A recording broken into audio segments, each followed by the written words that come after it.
Hello मेरे प्यारे प्यारे साथियों, कैसे हो आप सभी को नमस्कार। तो आज हम फिर से एक नया टॉपिक लेके आए हैं, कंसंट्रेशन ऑफ सॉल्यूशन का ही। लास्ट टाइम हमने मोलरिटी इक्वेशन, नॉर्मेलिटी इक्वेशन और मोलरिटी इक्वेशन और नॉर्मेलिटी इक्वेशन तब भी निकाल लिए थे जब रिएक्शन करते हैं, तब हो गया था ना वो पूरा। आज हम आगे बढ़ रहे हैं। कैसे आगे बढ़ रहे हैं वो देखिए, बहुत इजी वे में आगे बढ़ेंगे आगे। नेक्स्ट जो हमारे पास होगा, नेक्स्ट हम लेंगे क्या लेंगे, न्यूमेरिकल पार्ट रहता था हमारे पीछे वाले के ऊपर, फिर हम थोड़ा सा आगे पढ़ेंगे, डिटेल में है। बहुत इंपॉर्टेंट पार्ट चल रहा है भाई, ये बात मत देखना क्या चल रहा है, बहुत इंपॉर्टेंट पार्ट। मैं आपको बार बार कह रहा हूं, प्रत्येक वीडियो के स्टार्ट होते ही बोल रहा हूं, टेलीग्राम चैनल को ज्वाइन कर लीजिए, वहां पे आपको सब कुछ मिलेगा। लेकिन ये बता देता हूं, थोड़ा सा टाइम लगने वाला है, 15-20 दिन या नेक्स्ट 1 मंथ में हमारा सेटअप कंप्लीट हो जाएगा। उसके बाद आपको इतना मटेरियल प्रोवाइड करवा दूंगा, आप खुद सोचने पे मजबूर हो जाएंगे सर ने क्या क्या प्रोवाइड करवा दिया। साथ साथ करोगे तो कुछ भी नहीं बचेगा, ये भी गारंटी देता हूं। और यहां पे जो करवा रहा हूं ना, सीबीएसई है, नीट है और जेई है, रुकने वाला नहीं है। आप चाहे करके देख लो, एक यूनिट को आजमा के देख लो। सीबीएसई, नीट और जेई के सारे क्वेश्चन चुटकियों में सोल्व होंगे। सीबीएसई तो अभी इन्हीं वीडियो में ही 100% हो जाएगा, एक सिंगल क्वेश्चन नहीं बचेगा। रही बात नीट और जेई का, थोड़ा बहुत जो मटेरियल रहेगा वो हम जनवरी से नया सेशन जो लेके आएंगे, न्यू जो बैच लेके आएंगे, उसमें आपको वो पार्ट भी जो थोड़ा बहुत रह गया वो भी कवर हो जाएगा। उसके बाद आप चुटकियों में नीट और जेई को सोल्व कर लोगे। तो आज हम आगे बढ़ रहे हैं। ये लीजिए, कल वाले के ऊपर हमारे पास ये था एक क्वेश्चन, ये देखिए भाई, ये कह रहा solution of HCl of 2 molarity. हमारे पास एक HCl का सॉल्यूशन है, कितने मोलरिटी का है, 2 मोलरिटी का। Solution of HCl of 2 molarity, 2 molarity का HCl का सॉल्यूशन है, दिख रहा होगा अच्छे से। Solution of 2 molarity of HCl, solution of HCl of 2 molarity and volume 250 ml। एक HCl का सॉल्यूशन है जिसकी मोलरिटी दी हुई है 2, जिसका वॉल्यूम दिया हुआ 250 ml। रिएक्ट विद, वो किसके साथ रिएक्ट कर रहे हैं, कैल्शियम हाइड्रोक्साइड के सॉल्यूशन के साथ। और कैल्शियम हाइड्रोक्साइड का जो सॉल्यूशन है उसकी मोलरिटी 1 दी हुई है, उसकी जो मोलरिटी दी हुई है वो क्या दी हुई है, 1 दी हुई है। और उसका कितना वॉल्यूम, लास्ट में क्या कह रहा है, how much volume of the CaOH twice will be used for complete reaction. अगर हम HCl और CaOH ट्वाइस की रिएक्शन करवाएंगे तो उनके बीच में कैल्शियम हाइड्रोक्साइड का कितना वॉल्यूम यूज होगा, ये पूछ रहा है भाई। तो देख लेते हैं हम एक बार रिएक्शन को, दोनों के बीच की रिएक्शन करवा लेते हैं। पहले रिएक्शन आनी जरूरी है भाई, या तो आप रिएक्शन के अकॉर्डिंग कर लो या दूसरे तरीके से कर लो, दोनों तरीके से आपका आंसर सोल्व करवाऊंगा और बिल्कुल इजी तरीके से करवाऊंगा। पहली बात तो मोलरिटी दी हुई है, या तो नॉर्मेलिटी बना लो, नॉर्मेलिटी नहीं बनाना चाहते तो मोलरिटी के अकॉर्डिंग कर लो। दूसरी बात, रिएक्शन हो रही है, रिएक्शन हो रही है तो नॉर्मेलिटी की तो सीधी सी है, जब दो चीजों में, अलग अलग चीजों में रिएक्शन करवाते हैं तो नॉर्मेलिटी की इक्वेशन क्या थी, नॉर्मेलिटी की इक्वेशन थी, जो हमारी नॉर्मेलिटी की इक्वेशन थी वो क्या थी, N1V1 will be equal to क्या हो जाएगा, N2V2। ये तो थी नॉर्मेलिटी की इक्वेशन, बिल्कुल सिंपल थी नॉर्मेलिटी की इक्वेशन तो।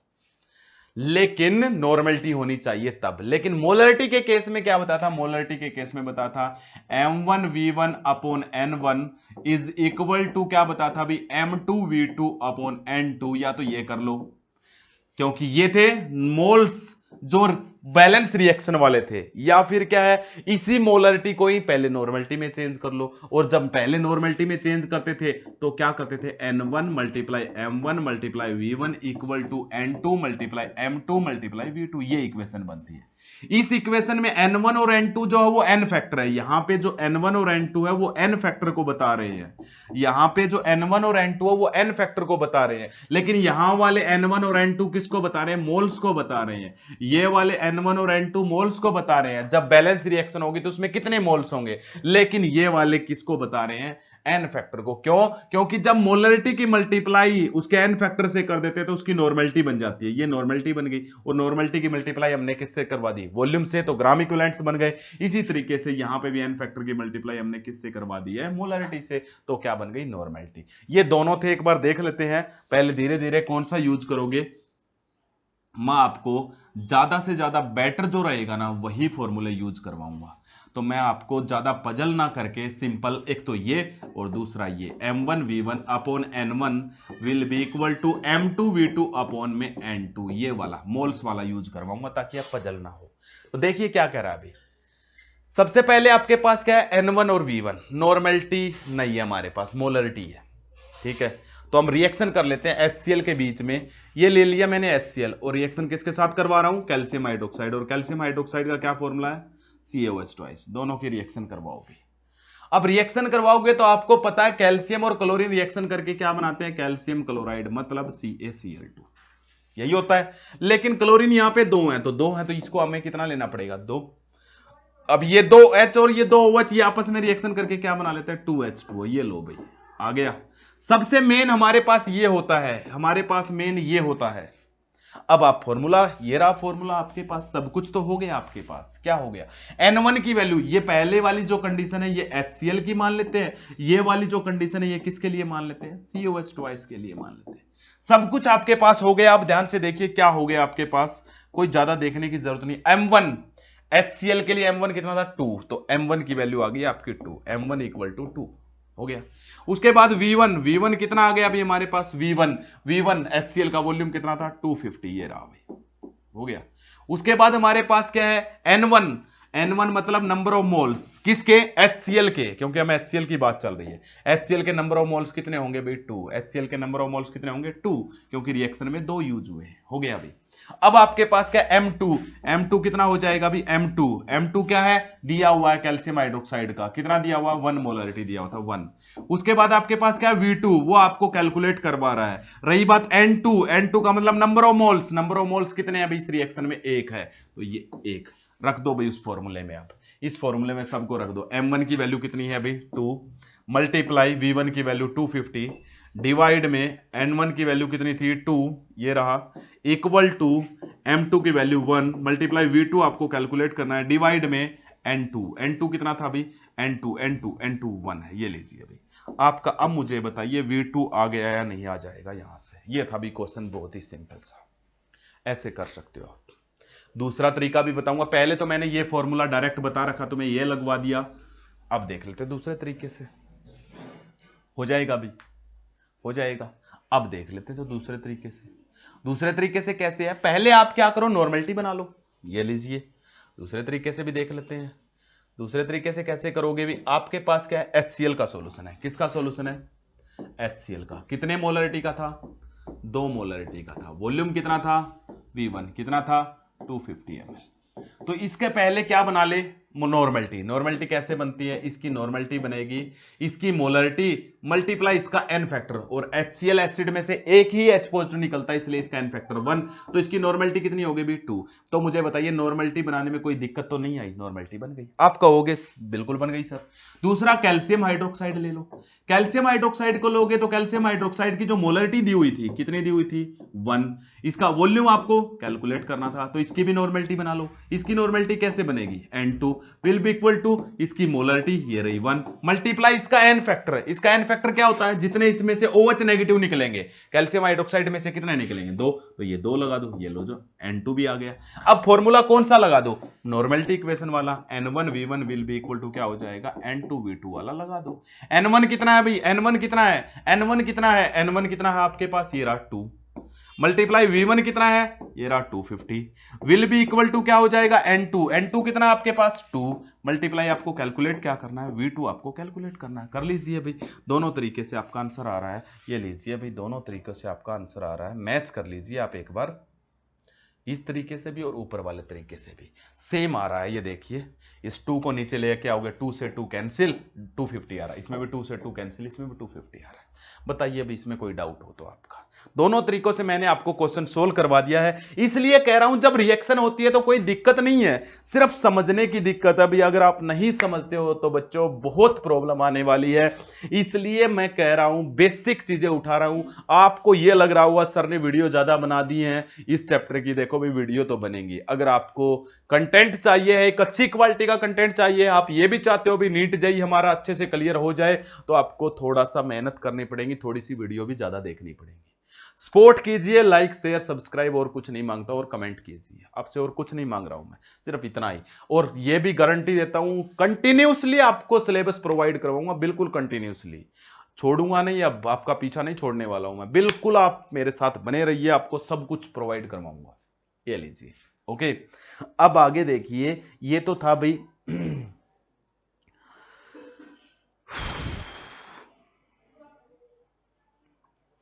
नॉर्मेलिटी मोलरिटी इक्वेशन पे न्यूमेरिकल। अगला देखिए भी, अब नई चीज क्या है, नई चीज देखिए क्या है, नई चीज क्या कह रहा है अभी वो सुनिए मेरी आप। नई चीज क्या कह रहा है, नई चीज ये है आपके पास अगला, अगर आप कोई दो सॉल्यूशन लेते हो उनको मिक्स कर रहे हो, तब आपकी जो नया सॉल्यूशन बनेगा उसकी नॉर्मेलिटी क्या होगी या उसकी मोलरिटी क्या होगी। अब क्या करें, अब क्या करें, अब क्वेश्चन ये बन गया, व्हेन द टू और मोर व्हेन टू सॉल्यूशन या इससे ज्यादा सॉल्यूशन, दो को ही ले लेते हैं, when two solution are mixed then normality of new solution, then normality of new solution, normality of new solution, new solution की नॉर्मेलिटी क्या होगी ये कह रहा अभी, normality of new solution, new solution की नॉर्मेलिटी क्या होगी ये कह रहा है।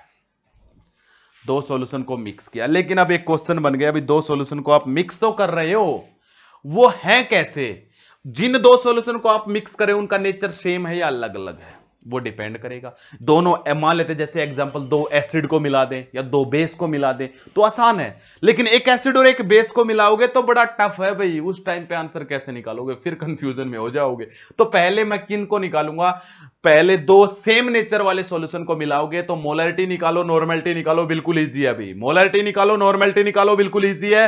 When the two solution of same nature are mixed, तो डाल लो when the two solution of same nature are mixed then molarity and normality can be calculated easily by the following methods। In method से हम calculate कर सकते हैं।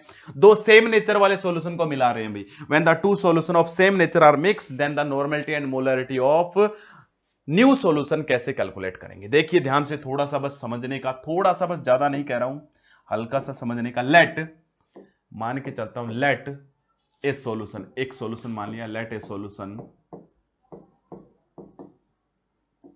Late a solution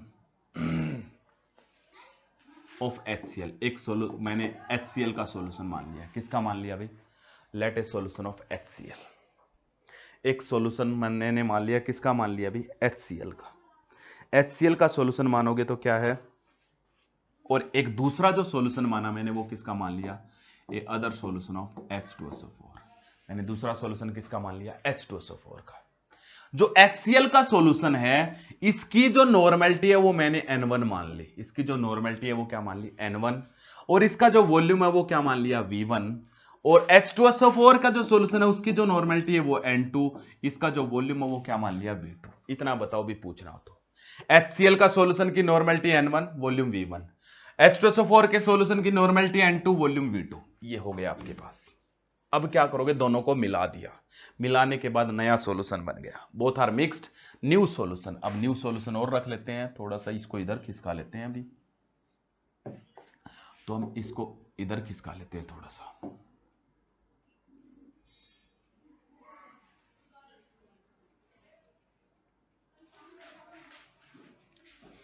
इसको रुको भाई, पहले इसको उठाते हैं, यहां से इसको उठाते हैं पहले, ये लेट रह गया अभी, चलो कोई ना, ये लेट को पड़ा रहने दो, लेट को तो पड़ा रहने दे। इसका क्या करेंगे, सॉल्यूशन ऑफ HCl मान लिया, दूसरी तरफ अब किसको उठा लेते हैं, इसको उठा लेते हैं, वो देन भी आ गया अभी उठ के आपका, चलो कोई ना, उसको उठा के फिर रख देंगे।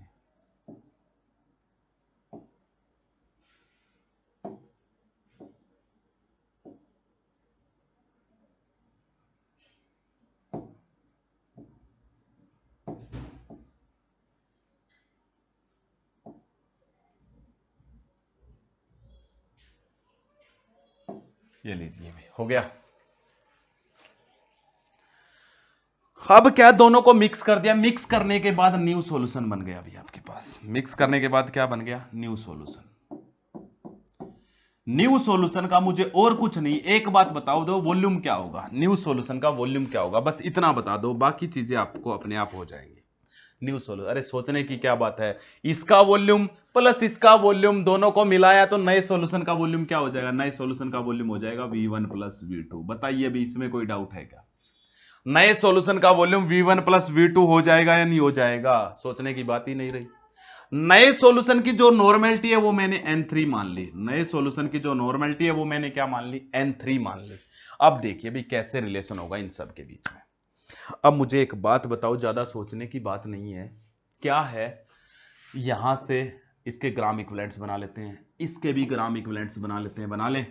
इन दोनों के ग्राम इक्विवेलेंट ऐड हो गए या नहीं हो गए? दोनों के ग्राम इक्विवेलेंट ऐड हो गए या नहीं हो गए? दोनों के ग्राम इक्विवेलेंट जब ऐड हो गए हैं तो आपका जो वॉल्यूम है वो भी चेंज हो गया है। तो पहले ग्राम इक्विवेलेंट्स बनाइए। इसके ग्राम इक्विवेलेंट्स कैसे बनते हैं? इसके ग्राम इक्विवेलेंट बनते हैं इसकी नॉर्मेलिटी मल्टीप्लाई इसका वॉल्यूम, बन गए। इसके ग्राम इक्विवेलेंट कैसे बनते हैं? इसकी नॉर्मेलिटी मल्टीप्लाई इसका वॉल्यूम।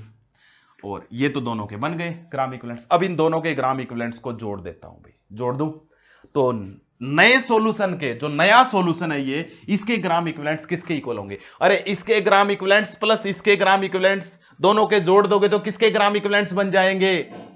न्यू सॉल्यूशन के ग्राम इक्विवेलेंट्स। तो ग्राम इक्विवेलेंट्स ऑफ न्यू सॉल्यूशन क्या बन जाएंगे भाई? न्यू सॉल्यूशन के ग्राम इक्विवेलेंट्स क्या बन जाएंगे? न्यू सॉल्यूशन के ग्राम इक्विवेलेंट क्या बन जाएंगे? N1V1 प्लस N2V2 बन जाएंगे या नहीं बन जाएंगे? ये नए सॉल्यूशन के ग्राम इक्विवेलेंट्स बन गए हैं, ये नए सॉल्यूशन के ग्राम इक्विवेलेंट्स बन गए हैं। बताओ इसमें कोई डाउट हो तो? बन गए। अब क्या है भाई, नए सॉल्यूशन के ग्राम इक्विवेलेंट आपके पास आ गए तो रह क्या गया? कुछ भी नहीं बचा यहां, ये लो आपका आंसर भी आ गया अभी फिर तो। अब नॉर्मेलिटी, नए सॉल्यूशन की नॉर्मेलिटी N3 मानी है, अदरवाइज नॉर्मेलिटी का फॉर्मूला क्या है? Number of gram equivalents divide में उसका volume, number of gram equivalents divide में उसका वॉल्यूम। तो नंबर ऑफ ग्राम इक्विवेलेंट्स नए सॉल्यूशन के कितने हैं? N1V1 प्लस N2V2, यही है ना? N1V1 प्लस N2V2 और डिवाइड में क्या भी इसका नया वॉल्यूम। नया वॉल्यूम क्या था? V1 plus V2। अरे जो नया सॉल्यूशन है उसके ग्राम इक्विवेलेंट्स ये रहे, डिवाइड में वॉल्यूम, तो नए सॉल्यूशन की नॉर्मेलिटी, क्योंकि नॉर्मेलिटी का फॉर्मूला ही तो यही होता है, ग्राम इक्विवेलेंट्स ऑफ सॉल्यूट डिवाइड में volume of the solution in litre. यहां पे हमने वॉल्यूम लीटर में क्यों नहीं लेना है? क्योंकि आपने यहां पे जब वॉल्यूम था वो आपने ml में या लीटर में जिसमें भी होगा ना, तो एज इट इज आप रख दो, इसलिए कोई चेंज करने की जरूरत नहीं है। क्योंकि यहां पे भी ml में है, यहां पे भी ml में है, इसलिए हम नीचे भी वॉल्यूम को ml में ही रखेंगे। बताओ क्या था भाई?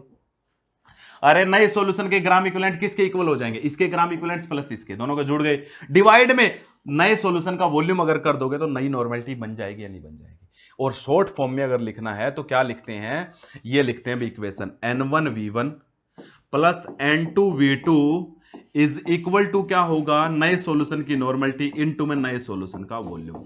आप देख सकते हो भी इसी से बनाइए ये भी। अरे इस V1 प्लस V2 को उधर उठा के ले आओगे तो ये इक्वेशन बन जाएगी या नहीं बन जाएगी? ये लीजिए अभी आपके पास पूरा सॉल्यूशन मैंने आपको रख दिया है, सोल्व कर लीजिए, देख लीजिए एक बार ध्यान से, फिर आगे बढ़ेंगे। जब आप दो सॉल्यूशन सेम नेचर के मिलाओगे तो उनकी क्या बनेगी? नई नॉर्मेलिटी क्या होगी?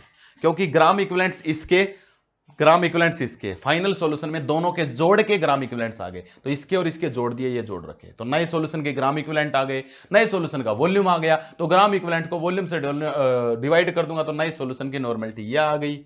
या तो ऐसे लिख लो या इसको ऐसे लिख लो, बात तो सही, मैं कैसे भी लिख लो। तो N1V1 plus N2V2 will be equal to N3 into V1 plus V2।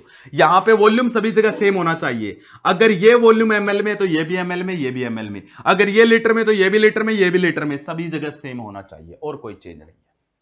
ये था भाई normality equation when the two solution of same nature are mixed. Molarity equation भी सेम रहेगी भी, मोलरिटी इक्वेशन भी सेम रहेगी। क्यों सेम रहेगी? देखिए मोलरिटी इक्वेशन को भी यहीं बता देंगे, मोलरिटी इक्वेशन भी सेम क्यों रहेगी उसी को देख लेते हैं एक बार। यहां पे ये लीजिए अभी देख लेते हैं नॉर्मेलिटी इक्वेशन को भी।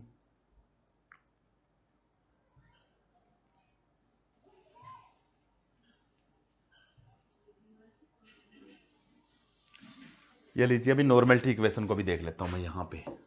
Molarity equation, molarity equation same क्यों रहेगी? फिर से मैंने किसका सॉल्यूशन लिया? HCl का, उसकी मोलरिटी क्या मान लिया? M1, उसके वॉल्यूम क्या मान लिया? V1।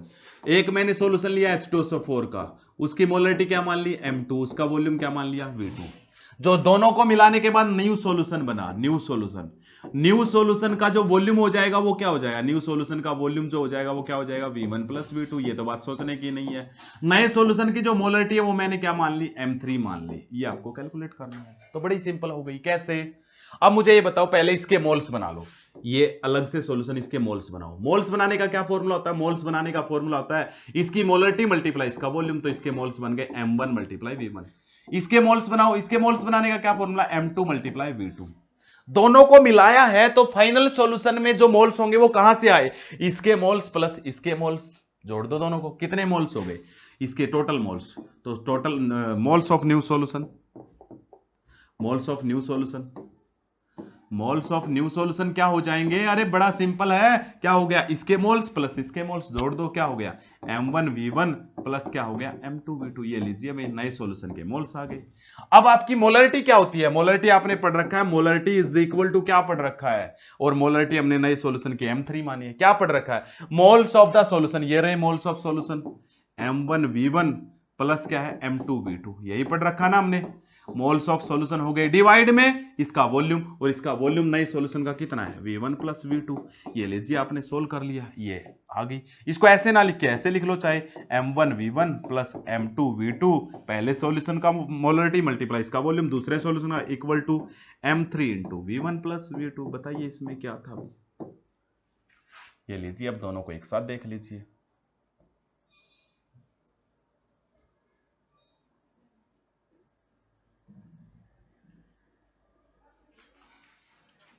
अब दोनों को देख लीजिए अभी, मोलरिटी इक्वेशन और नॉर्मलिटी इक्वेशन। लेकिन ये तब सही है जब सेम नेचर होगा। अलग अलग नेचर है तो थोड़ी दिक्कत आएगी, उसको और देख लेते हैं भी कैसे आएगी दिक्कत, वो और सोल्व कर लेते हैं अलग अलग नेचर वाले। अब पहले इसका एक न्यूमेरिकल देख लेते हैं, अलग अलग नेचर वालों में क्या प्रॉब्लम आने वाली है उसको भी हम देखेंगे।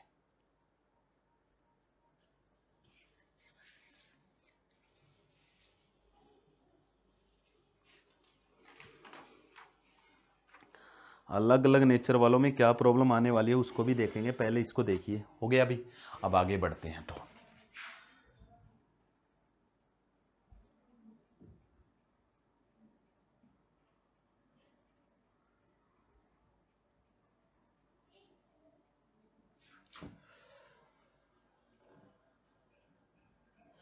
ये लीजिए भाई, अभी कर लेते हैं आगे। एक न्यूमेरिकल कह रहा है, अभी क्या कह रहा है न्यूमेरिकल सुनिए। A solution of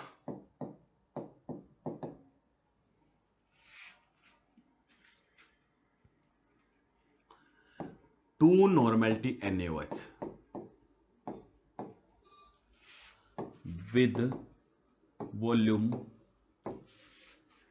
250 ml is mixed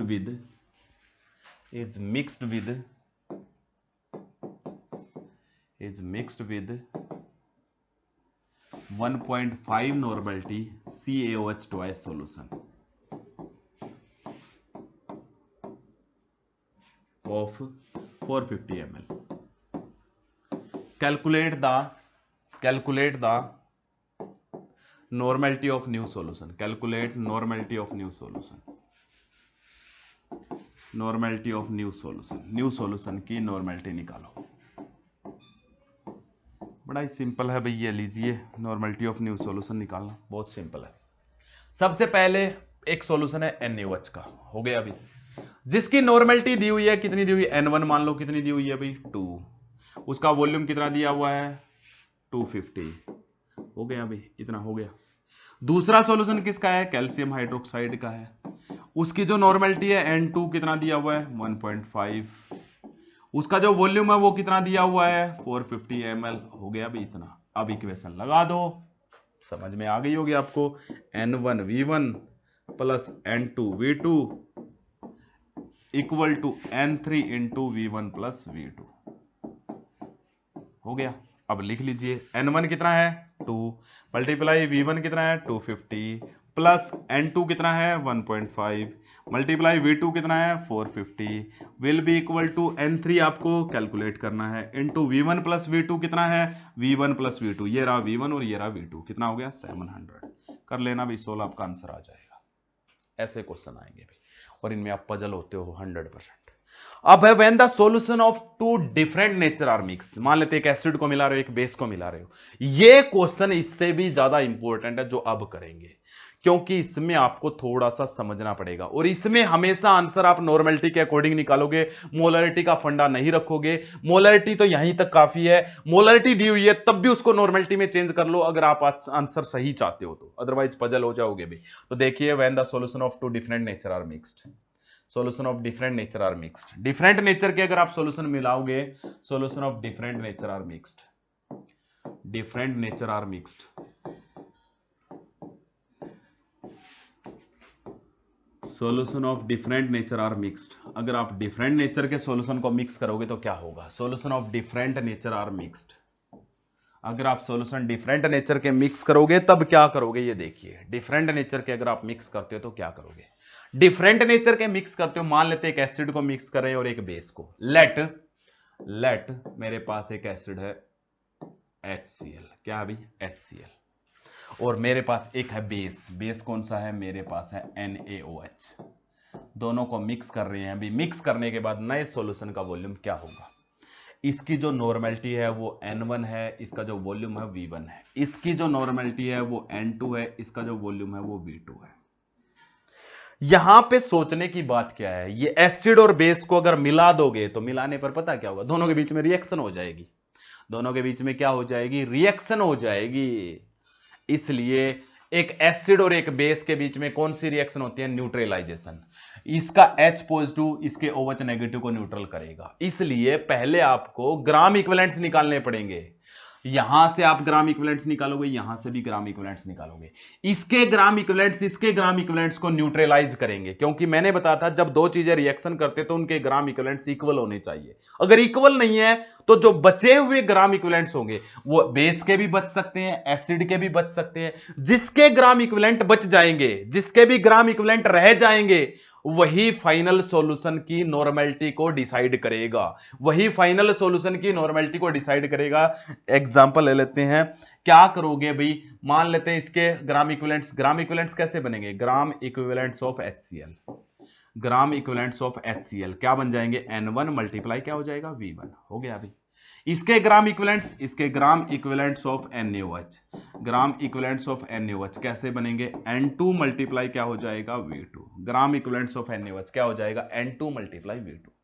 इसके ग्राम इक्विवेलेंट्स आ गए, इसके ग्राम इक्विवेलेंट्स आ गए, ये एसिड है ये बेस है, मतलब इसमें H पॉजिटिव है तो इसमें कौन सा आयन प्रेजेंट है, OH नेगेटिव आयन, हो गया।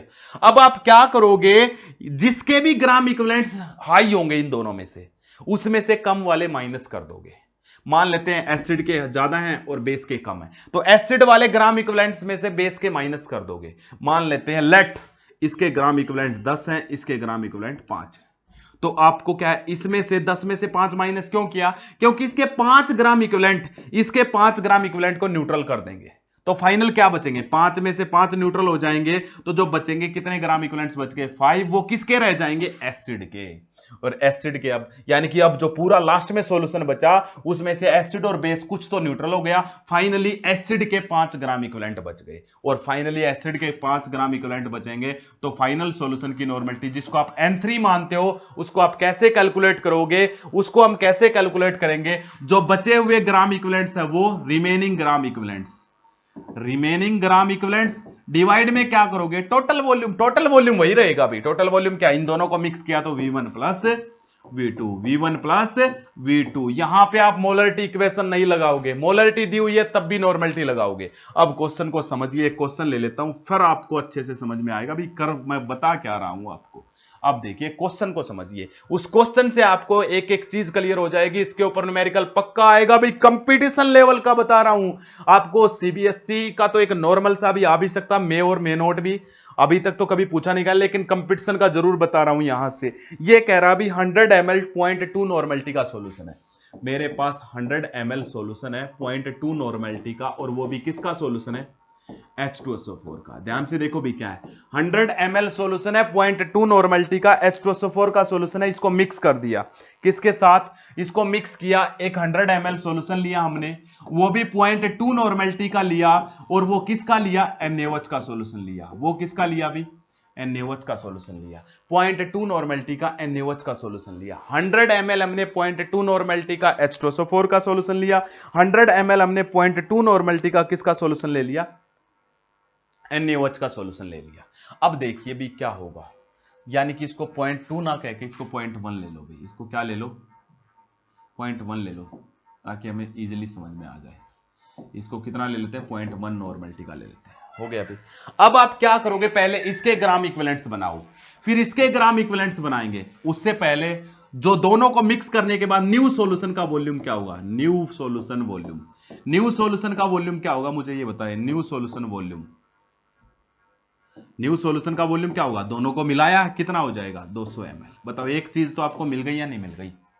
अब क्या करोगे, इसके ग्राम इक्विवेलेंट्स, और एक बात और बता देता हूं माइंड में घुसा लेना, जब ml में वॉल्यूम हो और नॉर्मलिटी की मल्टीप्लाई करते तो ग्राम इक्विवेलेंट्स नहीं बनते, मिलीग्राम इक्विवेलेंट्स बनते हैं। क्या बनते हैं, मिलीग्राम इक्विवेलेंट्स बनते हैं। तो मिलीग्राम इक्विवेलेंट्स इसके बना लो, कितने बन जाएंगे मिलीग्राम इक्विवेलेंट्स, कितने बनेंगे भी, इसके वॉल्यूम मल्टीप्लाई इसका नॉर्मलिटी, तो 100 मल्टीप्लाई 0.2 कितने हो जाएंगे भी 20, हो गया अभी। उसके मिलीग्राम इक्विवेलेंट्स बनाइए भी, उसके मिलीग्राम इक्विवेलेंट्स, इसके मिलीग्राम इक्विवेलेंट्स क्या हो जाएंगे भी, मिलीग्राम इक्विवेलेंट्स ऑफ NaOH कितने हो जाएंगे, इसका वॉल्यूम मल्टीप्लाई इसका, ये कितना हो जाएगा 100 मल्टीप्लाई 0.1 कितना आ जाएगा अभी 10 ग्राम इक्विवेलेंट्स, कितने आ गए भी 10 ग्राम इक्विवेलेंट्स आ गए, कितने आ गए 10 ग्राम इक्विवेलेंट्स आ गए। अब किसके ज्यादा हैं, आपके पास इसके ज्यादा हैं, H2SO4 के हाई हैं, इसके कम है, मतलब इसमें से ये माइनस करो तो कितना हो गया, in final solution number of gram equivalents are final solution में नंबर ऑफ ग्राम इक्विवेलेंट्स कितने हो जाएंगे 20 माइनस 10 कितने हो जाएंगे भाई 10, और वो 10 किसके बचे हैं, एसिड के बचे हैं, याद रखना, क्योंकि ये आप +1 क्लास में पढ़ चुके हो, इक्विलिब्रियम के चैप्टर में पढ़ चुके हो जाएगा भाई इतना। अब आप क्या करोगे भाई, अब आप नॉर्मलिटी बना दो, normality of new solution N3 will be equal to क्या हो जाएगा, इसके ग्राम इक्विवेलेंट्स मिलीग्राम इक्विवेलेंट्स, इसके मिलीग्राम इक्विवेलेंट्स कितने रह गए फाइनल सॉल्यूशन में 10, क्योंकि बाकी तो न्यूट्रल हो गए दोनों को मिलाने के बाद, है तो सब कुछ सॉल्यूशन के अंदर ही, उसमें एक ही बीकर में चल रहा है। डिवाइड में फाइनल सॉल्यूशन का वॉल्यूम, फाइनल सॉल्यूशन का वॉल्यूम कितना है 200 ml, ये लो भी डिवाइड कर देना, आपके पास आ जाएगा। ये मिलीग्राम इक्विवेलेंट्स थे इसलिए मैंने वॉल्यूम को भी ml में ले लिया, ये मिलीग्राम इक्विवेलेंट्स थे तो ये भी मैंने वॉल्यूम को ml में ले लिया। ऐसे निकलते भी आंसर, बताओ ये इसमें कुछ पूछना हो तो, अगर कोई डाउट हो तो फिर भी रख सकते हो, बाकी मैं आपको डीपीपी दूंगा ऐसे क्वेश्चंस की, वो आप खुद को सोल्व करके देख लेना, फिर हम आगे बढ़ेंगे। तो इसी के साथ आपकी ये कंसंट्रेशन की टर्म भी ये भी कंप्लीट हो गई, मोलरिटी इक्वेशन, नॉर्मलिटी इक्वेशन सब। अब एक लास्ट कंसंट्रेशन की टर्म है मोल फ्रैक्शन, लास्ट कंसंट्रेशन की टर्म हमारे पास क्या रह गई भाई, मोल फ्रैक्शन रह गई, उसको और देख लीजिए। एक छोटी सी टर्म है भाई मोल फ्रैक्शन, छोटी सी टर्म है मोल फ्रैक्शन। क्या होता है भी मोल फ्रैक्शन, सबसे पहले तो यही पता होना चाहिए, किससे डिनोट किया जाता भी, एक्स से डिनोट किया जाता, denoted by x, denoted by x, सबसे काम की यही है इस चैप्टर में, और यही मैं अभी तक नहीं बता पाया हूं आपको। मोल फ्रैक्शन यानी कि एक्स से डिनोट करते हैं।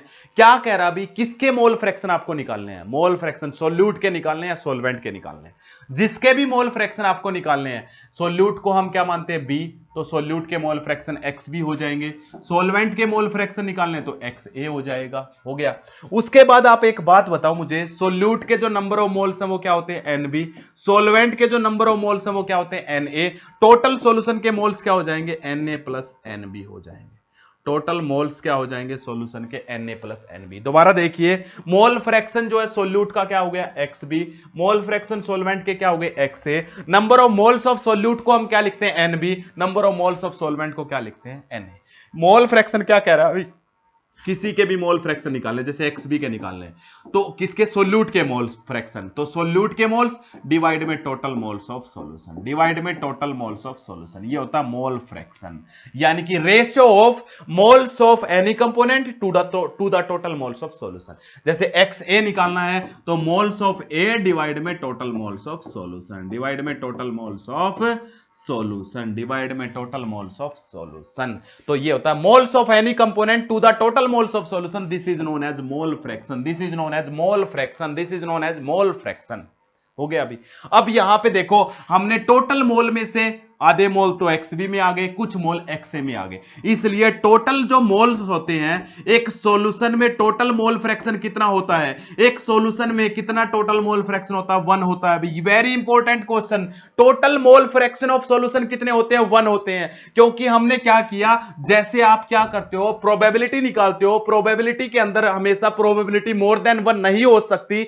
उसी तरीके से अब आप एक बात बताओ, ये सॉल्यूशन के टोटल मोल्स है, एक के मोल्स ऊपर रख लिए, तो क्या टोटल में से कुछ ये आगे तो क्या हो जाएगा, कुछ यहां पे आगे, तो हमेशा एक से कम ही रहती है इसकी वैल्यू। तो total moles of mole fraction of solution हमेशा कितना होगा, 1 होगा। Total mole fraction of solution 1 होगा। दूसरी बात, ये क्वांटिटी कैसी है, यूनिटलेस है, यूनिटलेस, क्योंकि ऊपर भी मोल्स नीचे भी मोल्स, मोल से मोल कैंसिल, इसलिए इसकी जो यूनिट होगी वो क्या होगी, यूनिटलेस होगी। ये क्वांटिटी कैसी हो जाएगी भी, यूनिटलेस होगी। ये क्वांटिटी यूनिटलेस होगी तो ratio moles of any component to the total moles of solution, that is known as, इसे हम क्या नाम देते हैं अभी, इसी को हम नाम देते हैं मोल फ्रैक्शन हो जाएगा अभी। जैसे कि एक एग्जांपल लेते हैं, एक एग्जांपल हम ले लेते हैं, क्या कह रहा अभी, 20% W/W NaOH solution, calculate mole fraction of NaOH, calculate mole fraction of NaOH। मतलब यहां पे NaOH हो गया आपका सोल्यूट, क्या हो गया, सोल्यूट। तो आपका वाटर क्या रह गया, सॉल्वेंट हो गया। अब आपके पास मास परसेंटेज दी हुई है, तो सोल्यूट का मास कितना हो गया, 20 ग्राम। तो सॉल्वेंट का मास कितना रहेगा, सीधा लिख दूं 80 ग्राम, क्योंकि दोनों को मिलाने के बाद कितना होगा, 100 ग्राम। अब इसके मोल्स बना लो, मोल्स ऑफ सोल्यूट कैसे बनाओगे, इसका वेट डिवाइड में मोलर मास ऑफ NaOH, कितना होता है मोलर मास, 40, तो कितने मोल्स आए, 0.5। Na निकालो, Na कैसे निकालोगे, moles of mass of solvent, ये लो, डिवाइड में इसका मोलर मास, और वाटर का मोलर मास कितना होता है, 18, 18 चौके 72, फिर से 18 चौके 72, ये आ गया भाई, इतने आ गए। अब mole fraction of NaOH, mole fraction of NaOH तो कैसे निकालोगे, NaOH के मोल्स कितने थे, 0.5, डिवाइड में क्या करोगे, टोटल मोल्स, टोटल मोल्स दोनों को जोड़ो कितना हो जाएगा, 4.9। बताइए अभी आंसर आ गया नहीं आ गया, मोल फ्रैक्शन ऑफ NaOH। इसमें कोई डाउट हो तो बताओ। ये था भी मोल फ्रैक्शन। मोल फ्रैक्शन के ऊपर और भी कई क्वेश्चन है, जब आपको डीपीपी दूंगा उसके बाद जो भी करवाऊंगा वो आपको मैं सोल्व करवा दूंगा। ये था भी आपका कंसंट्रेशन ऑफ सॉल्यूशन। इसी के साथ आपकी कंसंट्रेशन बच्चों कंप्लीट हो गई है। अब आप क्वेश्चन अपने सोल्व करके देखना, कोई भी डाउट रहता है तो मेरे से कंसल्ट करो। डाउट तो मिलेंगे, पहले आप ये बेसिक चीजें तो पढ़ो, उसके बाद देखना। मैं कह रहा हूं थोड़ी बहुत चीजें जो रहेगी, सीबीएसई तो 100% कवर हो गया। रही बात नीट जेई की, नीट और जेई के जो क्वेश्चन है मैं आपको गारंटी श्योरिटी देता हूं, आप लाइव सेशन तक तो पहुंचाओ। लाइव सेशन लूंगा आपका जेई, मेरे छोटे भाइयों के लिए और बहनों के लिए मैं आपको लाइव सेशन प्रोवाइड करवाऊंगा। लाइव सेशन में आपको जेई, नीट, आईआईटी के क्वेश्चंस और उनका सिलेबस और रोज का डेली प्रोवाइड करवाऊंगा आपको। वीक में 5 डे प्रोवाइड करवाऊंगा भाई, फिजिक्स और केमिस्ट्री का स्पेशल। और जो करवाऊंगा आजमा के देख लेना, अगर ना आए तो मेरे को कह देना सर आपने करवाया था लेकिन नहीं आया। Okay, thank you and have a nice day.